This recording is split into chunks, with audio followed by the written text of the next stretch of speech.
Oh my gosh, I cannot say this. This is killing me.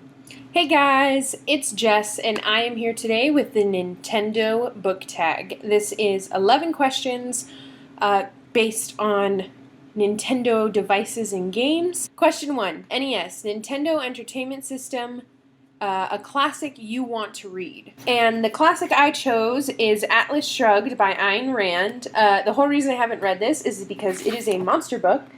It is like 1,100 pages, and it's bigger than my face, and it's really thick, and it's huge, and I don't have time to read it, but it is a classic that I want to read. Next is Super Nintendo, a sequel you liked more than the first. And I chose The Mime Order by Samantha Shannon. This is the second in the Bone season, and I loved the Bone season, but I liked this one a whole lot more. I thought the plot was more developed, the people, you get to learn more about the characters, the action is better. I just really, really enjoyed this one. If you have not read the Bone season, what are you doing with your life? You need to pick it up. It is so, so good. So good. Nintendo 64. The third one is Nintendo 64, a book that revolutionized the way you look at the world. For me, that is A Good Girl's Guide to Getting Lost by Rachel Friedman. This is a travel memoir, and the reason this really changed how I looked at things is because it was during a very influential part of my life. I was going to law school, and I was on a path that I wasn't super passionate about. And I wanted to do a lot of other things, like travel and have experiences more than just have a huge paycheck.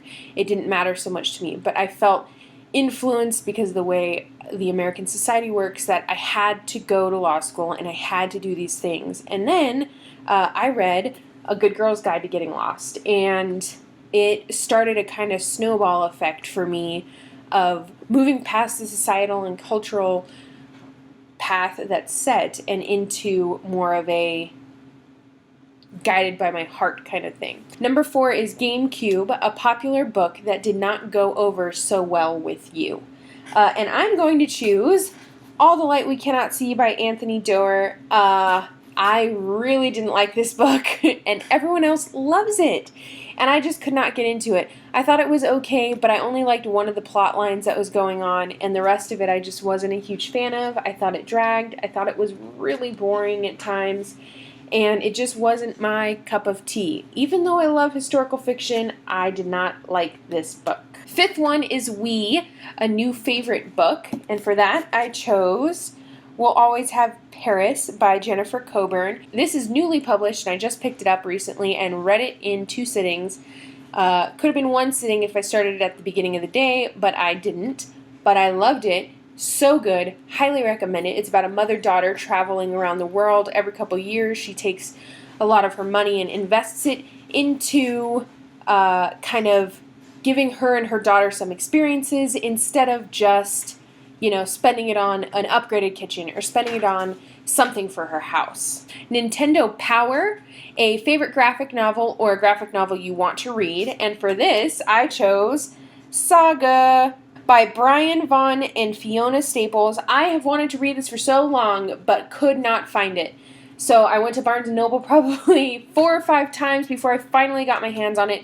But now I have it. This is a recent purchase, and I cannot wait to read it. Super Mario, a character you would love to squish like a Goomba. And I'm actually going to choose, I'm someone out of the Lunar Chronicles, and I'm choosing this cover because it's my favorite. But actually, it's the stepmother.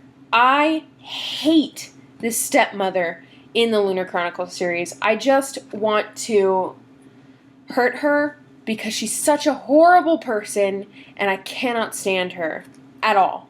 Number 8 is Zelda, a newer fantasy that you consider a classic. I'm going to choose George R.R. Martin's Song of Ice and Fire. I just chose Feast of Crows because I love the cover. I think it's so pretty.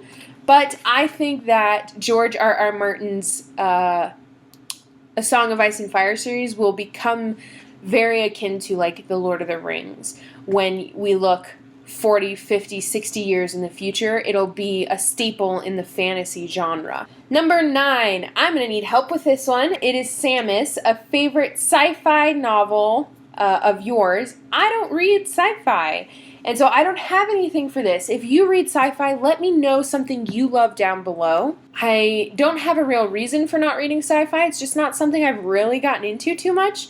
I'd love to. I'm always open to new things. So if there's a sci-fi you absolutely love and you just cannot imagine living without, let me know down below because I'd love to check it out. Number 10 is Pokemon, a book series or type of book that you want to collect. And for me, that is The Hobbit and Lord of the Rings.